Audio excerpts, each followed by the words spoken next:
Olá para você que acompanha Notícias Agrícolas, eu sou a Virgínia Alves, nós estamos de volta com a nossa programação.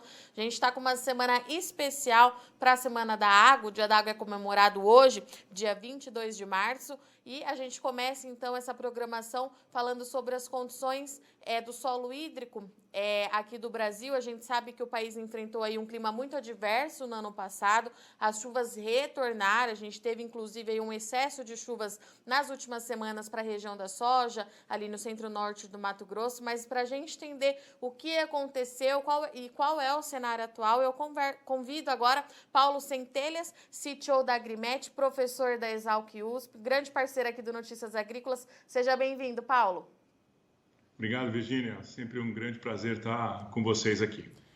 Paula, a gente vem acompanhando aí ao longo do último ano, nós estivemos juntos nessa empreitada aí com o produtor, um ano muito adverso, uma situação bastante complicada para produtor de café, cana, laranja, soja, milho também, enfrentou aí grandes problemas por conta desse clima adverso, e eu queria que a gente começasse então essa entrevista relembrando um pouquinho o que aconteceu e como é que está sendo essa recuperação do solo por todo o Brasil. Vamos lá? Vamos sim. Bom, como a gente destacou bem, né, ao longo de todo o ano passado, a gente teve um ano bastante adverso, principalmente em relação à distribuição das chuvas, né? Em grande parte do Brasil, a seca se iniciou ainda de uma forma muito precoce lá em março e foi se estendendo até meados de dezembro. E isso não afetou exclusivamente uma única região. Isso aconteceu na região sul do país, aconteceu na região sudeste e também boa parte da região centro-oeste, o que trouxe aí um grande impacto para as mais diversas culturas. Então, com esse mapa que a gente está apresentando aqui do sistema Agrimax, né, a princípio é o mapa da anomalia da chuva anual. Então, o que significa isso? É como que a chuva do ano de 2020 se comportou em relação à média dos últimos 40 anos. Então, quando a gente compara e essa situação fica aqui mais para o vermelho, marrom, isso indica o quê? Anomalias negativas, ou seja, choveu menos do que normalmente chove na região, enquanto que a coloração azul indica aí chuvas acima do normal e próximo aí das colorações mais neutras, a gente tem uma condição igual ao que é normalmente observado na região. Então, a gente vê aí claramente que grande parte do Rio Grande do Sul, Santa Catarina, oeste e norte do Paraná, Mato Grosso do Sul, grande parte do estado de São Paulo, pegando também parte do Triângulo Mineiro e do sul de Minas, e também no Mato Grosso e parte dos estados de Goiás, Tocantins, Rondônia, nós tivemos aí uma condição de chuva muito abaixo do que normalmente é observado na região. Veja que isso traz um impacto muito grande, não só para a agricultura, mas também para o abastecimento hídrico das cidades, né? E para a agricultura também, obviamente, no caso das culturas irrigadas, ou seja, os mananciais ficam muito abaixo do que normalmente ocorre, também porque a gente tem o quê? Um balanço que a gente chama balanço hídrico negativo. Sai muito mais água do sistema do que retorna através da chuva e, consequentemente, isso vai fazendo com que o nível dos mananciais vá diminuindo gradativamente. Para a agricultura, o desastre foi muito grande, isso impactou demasiadamente, né? Principalmente a região sul, que já vinha de uma safra 19-20 para a soja muito negativa, pegou essa condição de seca para a cultura do trigo, parte da cultura do trigo e especialmente para a cultura do milho, onde houveram quebras aí da ordem de 80% em algumas regiões, e isso também se manifestando para o caso aí principalmente da cultura da soja em outras regiões. Então veja que o ano passado nós tivemos um atraso recorde na semeadura da soja, o que, por consequência, acabou afetando também o calendário do milho safrinha, que está entrando no campo agora. Então vejam que a agricultura ela depende de um relógio chamado clima. E sempre que esse relógio atrasa, todo o planejamento agrícola também vai ser atrasado. Então veja que isso causou impactos, né? Como eu falei, nas culturas dos grãos, mas causou impacto também aqui no estado de São Paulo para a cultura da cana-de-açúcar. Devemos ter aí quebras para esse início de safra bastante expressivas em praticamente todo o estado, com algumas poucas exceções. Isso afetou também muito a cultura do café, né, de sequeiro, né, não o café irrigado, obviamente, mas o café de sequeiro, principalmente na região da Alta, Média, Mogiana, Sul de Minas, que foi muito afetado por essa seca, especialmente logo após a florada. A seca promoveu um grande abortamento de flores e abortamento de chumbinho, o que com certeza vai afetar a produtividade desse ano, e também para a cultura dos citros. Inclusive, eu colaborei aí recentemente, né, com os dados do Agrimax para uma matéria de um colega em que ele mostrava claramente os impactos aí que a citricultura também vai ter a partir desse ano em função do clima que se observou ao longo do ano passado. E Paulo, eu te fiz essa pergunta algumas vezes no ano passado, mas de fato estava tudo muito incerto, era um clima muito adverso, você já pontuou tudo para a gente aqui o que aconteceu. Mas hoje, um ano depois, né, a seca começou em março, um ano depois, a gente consegue entender melhor por que o clima se comportou dessa maneira tão... se comportou dessa forma tão adversa em 2020, a gente já consegue ter respostas assim mais exatas para o produtor, porque essa é uma pergunta, eu repito, eu te fiz ao longo do ano passado e eu vou repetir agora. Por que aconteceu essa irregularidade tão grande no regime de chuvas aqui no Brasil? Bom, Virginia, os fatores são diversos, né? A gente tem que entender a atmosfera como um sistema extremamente dinâmico, em que a gente não tem muitas vezes a definição do que ocorre num ano específico, não é só fruto de um fenômeno em si. Será que foi El Niño? Será que foi Laninha? Será que foi um ano neutro?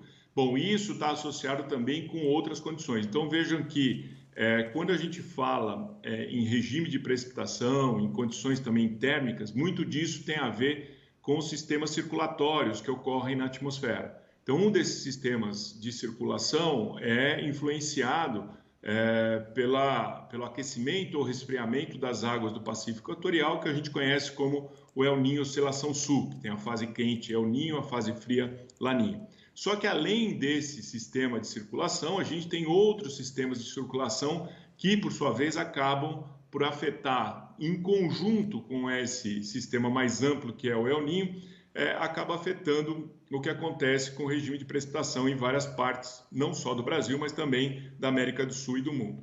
Então, o que a gente observou ao longo do ano de 2020 foi que, a partir de março, parte da umidade proveniente da região amazônica, que chega às regiões sul e sudeste e que vão promover a ocorrência de chuvas mais regulares, principalmente com a passagem das frentes frias, esse sistema ele passou a atuar de uma forma menos intensa, ou seja, vindo menos vapor d'água da região amazônica, isso acabou por afetar as chuvas aqui da região. Então veja que isso passa exatamente sobre a região centro-oeste, vem para a região sudeste e sul, e isso acaba gerando aí uma situação bastante adversa. Menos chuva, começa a haver um maior aquecimento, mais evapotranspiração, então você tem uma combinação em que cada vez o solo vai ficando mais seco, cada vez a atmosfera mais quente, e a combinação desses dois aspectos são extremamente prejudiciais para as culturas, né? Porque geram uma condição em que as plantas vão sofrer muito com o déficit hídrico. Mas veja que isso tudo faz parte do que a gente chama de variabilidade climática. Ou seja, isso não quer dizer que a seca de 2020, apesar de ter sido uma das secas mais intensas que nós tivemos, né, comparável ao que aconteceu em 2014, comparável ao que aconteceu em 1985, comparável ao que aconteceu na década de 60, entre 63 e 64, comparável ao que aconteceu lá na década de 20, né, num passado aí bastante, um século atrás, 100 anos atrás.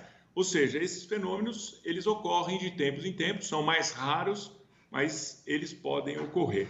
Então, veja que, assim, o que a gente consegue identificar como a principal causa, além de outras, né, foi justamente o fato da gente ter essa menor injeção de vapor d'água na atmosfera aqui da região centro-oeste, sudeste e sul, que acabou por gerar menos precipitações nesse período em que as chuvas já deveriam estar finalizando lá em março, mas retomando a partir de setembro, outubro. Então veja que o pico da seca foi justamente nos meses de setembro, outubro, pegando um pouco de novembro também, e é justamente essa fase quando as culturas começam a retomar crescimento, no caso das culturas perenes, e quando começam a ser estabelecidas ou começam a ser realizados plantios das culturas anuais. Então, isso causou um desastre realmente muito grande, né, em termos de calendário agrícola, em termos de produtividade, em termos de qualidade dos produtos agrícolas, em função desse cenário.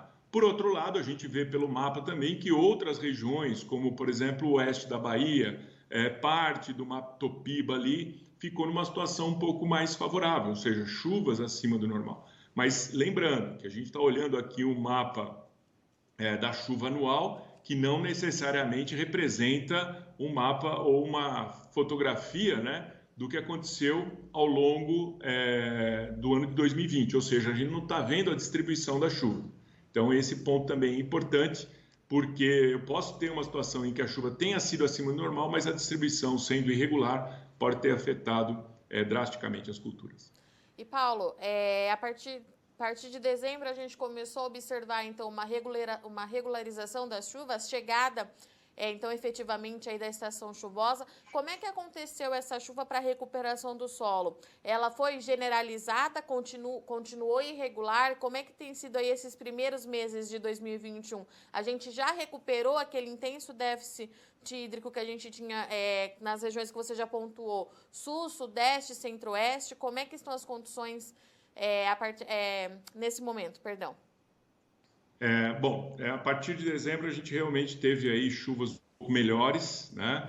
Mais próximo da normalidade, algumas regiões melhor do que outras, mas de um modo geral, o início de 2021 não foi tão favorável assim. Então a gente começa vendo aqui o mapa da anomalia de chuva de janeiro, né? Então nós vemos que de um modo geral, para a região sul e parte do Mato Grosso do Sul, houve uma situação realmente de chuva igual acima do normal, o que já garantiu uma boa condição para o desenvolvimento das culturas, né, que foram implantadas tardiamente. Estamos falando mais aí das culturas de soja, né, cultura do grão aí, soja, né? Então, plantada tardiamente, já teve uma condição. É que esse ano, mesmo sendo um ano que predominou laninha, o estado do Rio Grande do Sul teve uma situação mais favorável de produtividade, mas a gente consegue ver também através desse mapa que no mês de janeiro, pegando grande parte da região sudeste, pegando grande parte da região centro-oeste, principalmente aí Goiás, Mato Grosso, subindo um pouco para Rondônia, pegando a região de Tocantins, do Mapitoba como um todo, a gente vê que as chuvas voltaram a ter anomalia negativa. Quando a gente parte para o mês de fevereiro, veja que a situação muda um pouco, né? Então veja que estava chovendo mais ao sul e menos no centro e norte. Quando a gente vai para fevereiro, a situação inverte. Volta a chover menos no centro-sul e passa a chover mais. Então houve aí um certo equilíbrio, né? De novo, lá no Rio Grande do Sul, uma situação um pouco mais favorável, chuvas ligeiramente abaixo do normal, extremo sul do Rio Grande do Sul, que normalmente é uma região mais seca, com chuvas acima do normal, mas veja o impacto, principalmente aqui na região central, aqui, né? Pegando principalmente as regiões canavieiras, como o estado de São Paulo, Triângulo Mineiro, sul de Goiás e também no Mato Grosso do Sul, a gente com chuvas abaixo do normal novamente. Então veja que o crescimento que estava sendo esperado, ou seja, a retomada do crescimento dos canaviais, voltou a ser prejudicado durante o mês de fevereiro. E finalmente, quando a gente vem para a situação do mês de março, né? Então de novo a anomalia da chuva no mês de março, a gente volta a ver um quadro até o momento, obviamente ainda falta um pouco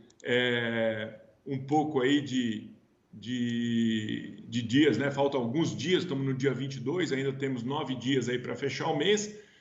Provavelmente vamos ter mais chuva, mas de qualquer forma, até o momento a anomalia ainda é negativa, com algumas poucas exceções. O que chama atenção é justamente o que vem acontecendo aqui no centro-norte do Mato Grosso, especialmente na região de Lucas do Rio Verde, Sinop, Sorriso, onde foram registradas chuvas excessivamente elevadas que prejudicaram muito a colheita, né? O prosseguimento da colheita da cultura da soja e, consequentemente, o plantio do milho safrinha. Então, especificamente nessa região, óbvio, outras regiões sofreram também um pouco com isso, mas especificamente nessa região, né, do centro-norte aí do Mato Grosso, a gente teve aí um quadro de chuvas muito acima do normal. Nessa próxima figura, a gente consegue ver bem essa situação. Veja que as barrinhas azuis, elas representam a chuva que a gente observa em média, então que seria a distribuição da chuva média dia a dia, e quando a gente coloca aqui a chuva que ocorreu, obviamente tem um ajuste na escala, mas quando a gente coloca o que ocorreu com a chuva no ano de 2021, a gente vê realmente que o final de fevereiro e até a primeira quinzena, aí, principalmente de março, a gente teve chuvas muito fortes, né, que promoveram o encharcamento do solo, não permitiram que as colheitas fossem realizadas, e isso também afetou a qualidade dos grãos, né, porque o grão muito umedecido tem dificuldade tanto para ser colhido, e aí começa a haver desenvolvimento de micro-organismos que afetam a sua qualidade, além do ponto de vista fisiológico, que não permite um secamento adequado do grão para que ele tenha boa qualidade. Paulo, então, de um modo geral, a gente vê esse quadro aí ainda bastante adverso em grande parte do país. Tá. Eu vou pedir para você colocar aquele mapa de novo, que parece bem a pontinha na região de Sorriso, só Sorriso em azulzinho. E vou te perguntar o seguinte, como é que a gente consegue justificar, como é que justifica esse regime de chuvas que atingiu só aqui na região de Sorriso e o restante do país ficou com essa condição aí, podendo ficar novamente no mês de março, abaixo da climatologia para as precipitações. Como é que a gente justifica essa chuva justamente só num ponto ali do Mato Grosso? É sempre aí uma pergunta que não quer calar, né? Mas é uma pergunta que supostamente deveria ser feita para os meteorologistas e não para um agrometeorologista.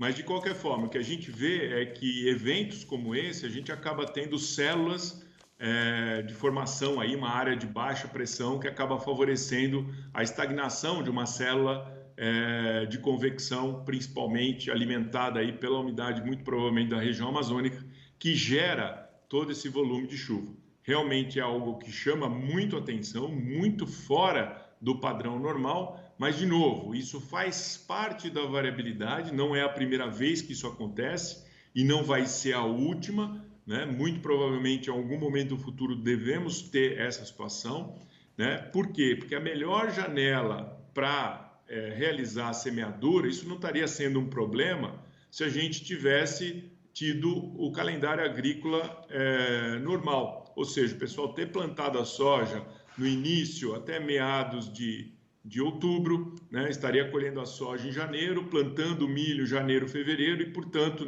até a primeira quinzena de fevereiro, e teria escapado dessas chuvas mais intensas. Isso não teria sido um problema, né? Mas como houve um atraso do calendário, atrasou, consequentemente, a colheita, atrasou o plantio e isso realmente afetou aí o ritmo das duas operações. Mas, de um modo geral, o que acontece são eventos muito específicos e que fazem, de uma certa forma, parte da variabilidade do clima da região.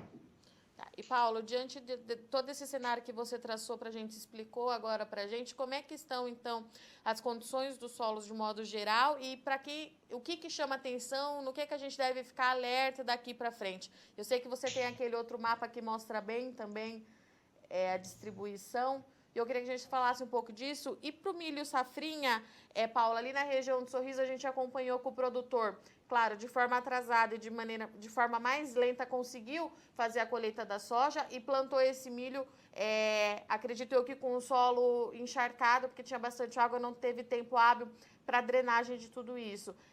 Isso preocupa de alguma maneira para a cultura de agora em diante? Como é que a gente pode avaliar isso? Bom, de um modo geral, esse é o mapa agora que mostra esse armazenamento relativo de água, né, no solo. Então, todas as áreas que estão em azul representam aí muita água no solo, próximo à capacidade de campo, que é o máximo que o solo poderia reter de água, ou seja, isso é uma condição muito boa para o desenvolvimento da cultura ou das culturas, no caso o milho safrinha entrando aqui, né, ainda algumas regiões ainda sem ter finalizado a cultura da soja, como acontece aqui no Rio Grande do Sul, Mas, de um modo geral, focando mais na cultura do milho safrinha, veja que, havendo um atraso no plantio, a situação nesse momento, que é o que reflete esse mapa, ainda está muito boa, né? Quer dizer, está muito boa. Né? Então, a gente vê que, com exceção de algumas poucas regiões espalhadas aqui pelo oeste de Santa Catarina, sudoeste do Paraná, algumas poucas regiões aqui do estado de São Paulo e sul de Minas e tal, a situação está um pouquinho mais grave, porque deve ter faltado chuva nos últimos dias, mas o que a gente consegue ver é que, de um modo geral, no momento, para a cultura do milho safrinha, plenas condições de crescimento. Mas o grande problema é o que está por vir. Veja que a janela ideal para a semeadura do milho safrinha é entre a segunda quinzena de janeiro até o final aí, né, no máximo final de fevereiro, que seria a janela ótima, onde o potencial produtivo da cultura é maior. A partir do momento que começa a se atrasar essa semeadura para o mês de maio, para o mês de março, a gente tem uma conta meio geral que a gente diz o seguinte, que em média a gente tem o decréscimo de uma saca por hectare, né, saca de 60 quilos, uma saca por hectare para cada dia, desculpa, corrigindo, a gente tem aí uma redução de uma saca e meia por hectare, tá? Por dia de atraso na semeadura.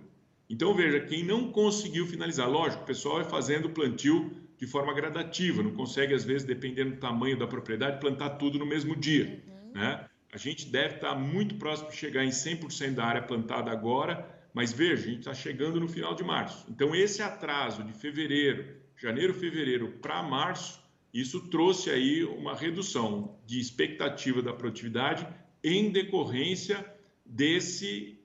dessa janela, porque plantios, a partir de agora, começam a levar o ciclo mais para frente, entrando numa fase em que as chuvas já começam a diminuir drasticamente, principalmente no centro-oeste. Tá? Isso não é um grande problema no Paraná, o plantio estava um pouquinho mais atrasado no Paraná, mas deve estar sendo concluído até o final desse mês, e a preocupação mais ao sul deixa de ser a seca e passam a ser as geadas. Né? Então, de um modo geral, para esse momento, milho safrinha está numa boa condição em grande parte aí do país, com algumas poucas exceções, mas a gente tem que ficar atento em relação ao que está por vir. Né? E essa é uma preocupação, porque a gente sabe que tanto previsão de tempo e previsão de clima sempre nos traz uma informação importante, né, de longo prazo, importante, porém com um grau de incerteza muito grande, e é difícil a gente conseguir prever, como a gente não previu tudo isso que estava acontecendo ou que iria acontecer nesse início de ano aí, bastante atípico. Perfeito. Paulo, muito obrigada pela sua disponibilidade, por trazer essa análise mais uma vez aqui para o Notícias Agrícolas. Deixo mais uma vez o convite aberto, você é sempre muito bem-vindo aqui no NA. Ok, Virginia, eu que agradeço a oportunidade. É uma satisfação grande aí poder compartilhar as nossas informações, o que a gente vem detectando no Brasil como um todo, né? E tá podendo fornecer informações de qualidade aí para os nossos agricultores, ok? Portanto, essa foi a nossa conversa com Paulo Centelhas, que fez para a gente aí uma análise, fez a retrospectiva do que aconteceu no ano passado e quais são as condições do solo nas principais regiões produtoras do país atualmente. Bom, eu sou Virginia Alves, vou ficando por aqui, mas não sai daí que já já a gente está de volta aqui no Notícias Agrícolas.